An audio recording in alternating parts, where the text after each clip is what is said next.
Olá, queridos, tudo bem com vocês? Professora Aline, dando início a mais uma videoaula. Hoje falaremos sobre concordância verbal, ok? Concordância verbal e nominal é um conteúdo visto no 8º e 9º ano, tá? Mas esse módulo 3 da apostila trouxe pra gente. Eu vou abordar esse conteúdo de forma mais sucinta, tá? De forma bem superficial, porque veremos com toda certeza no 8º e 9º ano, tá? Então é bom que você já tenha pelo menos uma noção do que é o ato de concordar, quando usar a concordância, se ela está correta, se ela está errada. Tranquilo? Então não se preocupem. Se não entendeu essa videoaula, assista uma segunda vez, uma terceira vez, se for necessário. O importante é que haja compreensão. Professor, assisti 3, 4 vezes, não entendi. Não se preocupem, nós vamos partir para os exercícios, porque através da prática a gente consegue ganhar uma maior compreensão.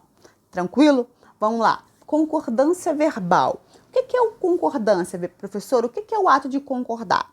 É o processo que faz com que as palavras de uma frase modifiquem suas terminações, ajustando-se umas às outras, ok? A concordância verbal tem tudo a ver com o verbo, né? Como vocês já podem observar. O verbo vai se flexionar, vai concordar com o núcleo do meu sujeito. Nós já vimos isso, lembram? A classificação dos sujeitos que a gente teve a aula, e a gente viu a parte dentro do nosso sujeito mais importante, que eu chamo de núcleo do sujeito. Então, o verbo vai concordar com esse núcleo do sujeito, que geralmente costuma ser um substantivo, tá? Mas vamos ver aí de forma gradativa nos exemplos a seguir. Concordância verbal. Uma regra geral, o verbo concorda com o núcleo do sujeito em número e pessoa. Exemplo, esses trabalhos acadêmicos são muito bons. A primeira coisa que eu tenho que fazer, querido, eu achei o verbo. O que são muito bons? Esses trabalhos acadêmicos. Então, tudo isso aí é o meu sujeito. Só que dentro do sujeito tem uma parte mais importante, que eu vou chamá-lo de núcleo do sujeito. Nesse exemplo aí, trabalhos é a parte mais importante. Então, observa que o meu verbo está concordando com o meu núcleo do sujeito.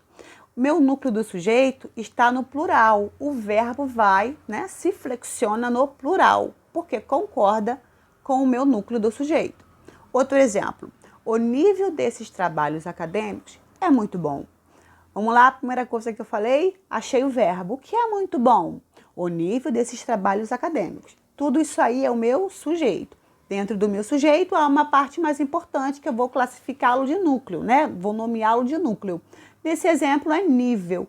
Nível está no singular, o verbo no singular, concordando com o meu núcleo do sujeito.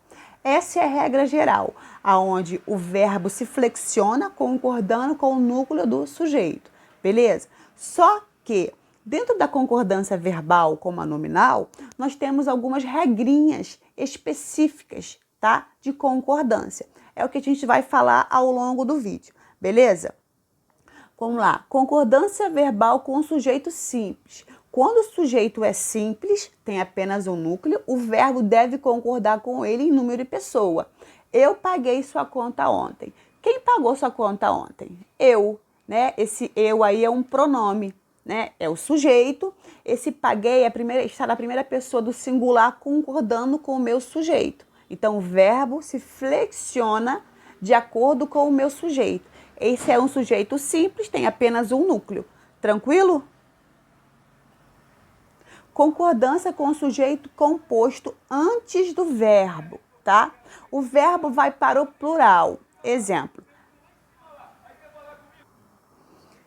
Nesse exemplo aí eu tenho a prova objetiva e a redação estavam complexas. Observe que o verbo está no plural, concordando com o meu sujeito composto, com os meus dois núcleos, no caso aí. Então, toda vez que eu tenho um sujeito composto, que vem antes do verbo, a concordância diz que o verbo tem que ir para o plural e concordar com os meus dois núcleos, ok? Concordância com o sujeito composto depois do verbo, tá? Nesse exemplo aí, eu já tenho duas formas de concordância. Eu posso concordar com o núcleo mais próximo ou posso fazer a concordância no plural. O que eu quero dizer? Eu posso colocar o verbo no plural, concordando com os dois núcleos, ou o verbo no singular, concordando com o núcleo mais próximo. Exemplo aí, sumiram meu casaco e cachecol. Sumiram está no plural, concordando com meus dois núcleos, ok? Casaco e cachecol. Ou eu posso colocar, e vai estar de forma correta, sumiu meu casaco e cachecol. Por quê, professora? Porque o verbo sumiu está concordando com meu casaco, com o casaco, no caso. E é o núcleo mais próximo, tá? Então, quando eu for fazer a concordância de um sujeito composto depois do verbo, né? Quando o verbo vem na frente e o sujeito composto atrás, eu tenho duas formas de concordância. Ou eu coloco os dois núcleos, o verbo no plural, concordando com os dois núcleos, ou o verbo se mantém no singular, concordando com o meu núcleo mais próximo, tá? No outro exemplo, no sujeito composto com antes do verbo, não tenho essas duas possibilidades de concordância. Eu tenho apenas uma, tá? O verbo vai para o plural, concordando com os dois núcleos. Ficou tranquilo até aqui? Vamos lá. Concordância verbal com verbos impessoais. Quando os verbos são impessoais, a concordância deve ser feita na terceira pessoa do singular. Exemplo, havia 2 anos que eu não viajava. Se eu coloco haviam 2 anos que eu não viajava, está errada. O verbo haviam, né? Haver, no sentido de existir, ele não tem plural, ele é impessoal. A mesma coisa o verbo faz. Faz 20 anos que ele se formou. Se eu escrevo, fazem 20 anos que ele se formou, essa construção estaria errada, porque o verbo faz, ele é impessoal, ele não tem plural. Tranquilo? Sujeito composto formados por pronomes. A concordância se dá no plural, mas respeita uma hierarquia. A primeira pessoa prevalece sobre a segunda pessoa e a terceira pessoa e a segunda pessoa prevalece sobre a terceira. Professora, muito confuso isso, né? Concordo com vocês, mas a gente vai conseguir esclarecer e tirar essas dúvidas.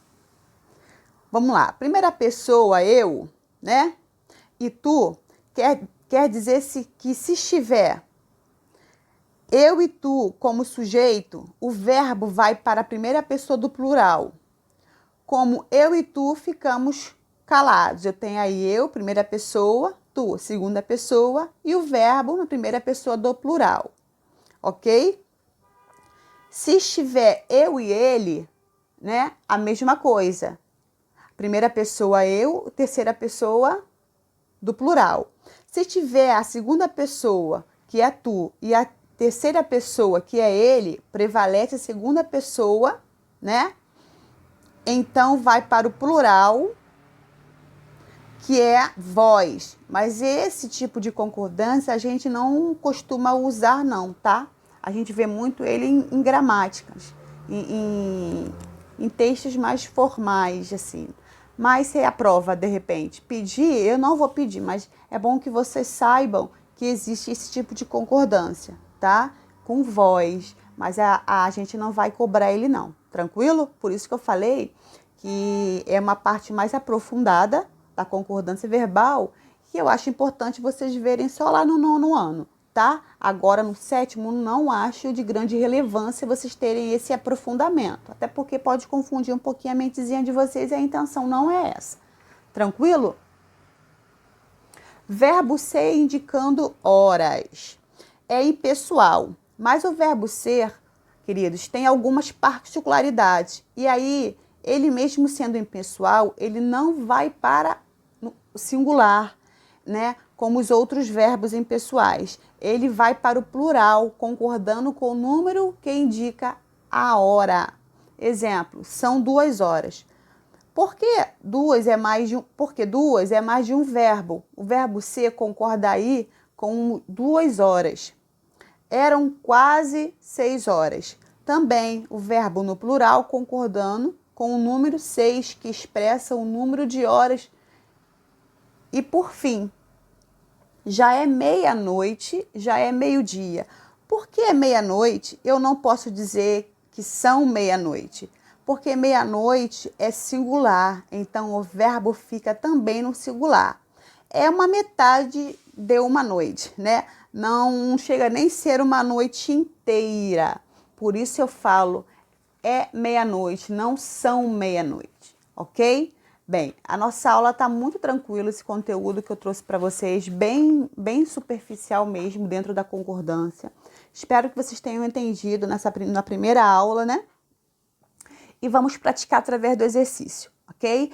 Na próxima aula, a professora vai trazer concordância nominal, que também é importante. Já que o livro abordou concordância verbal, é coerente que a gente fale de concordância nominal. Também farei o mesmo processo. Vou cobrar de vocês de maneira bem sucinta, de maneira bem superficial. Tranquilo? Não fiquem preocupados não, porque é uma matéria que ela é um pouco... não é difícil, mas ela tem muitas regrinhas de concordância. Então, quando junta tudo, o aluno pode confundir-se. E a intenção não é essa, tá bom? Lembrando que vocês verão isso no 8º e no 9º ano, tá? Não se preocupem. Um forte abraço, até a próxima aula.